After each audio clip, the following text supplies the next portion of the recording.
yabang na kasi ng mga bata ngayon. Hinabangan ba naman ang mga anak ko? Sabi sa akin, Daddy, ang boy band namin, BTS at 17. Sabi ko, wow.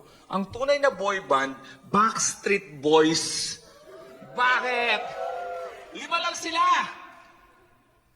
Alam niyo ba kung ilan yung 17? Hulaan nyo. Sige, hulaan nyo. Take a wild guess. Hindi sila 17. 13 sila. Doon pa lang bobo na, di ba? Saka kung 13 kayo, hindi kayo boy band. Choir yun. Sabi ng anak ko, Daddy, nawawala isa dyan. Sino dyan? Yung Chinito. Puro Chinito yan eh.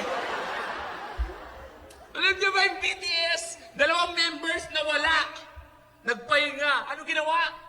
Military service. Doon pa lang ang boring. Yung buhay pa natin, pag may nawalang isa, nagdroga.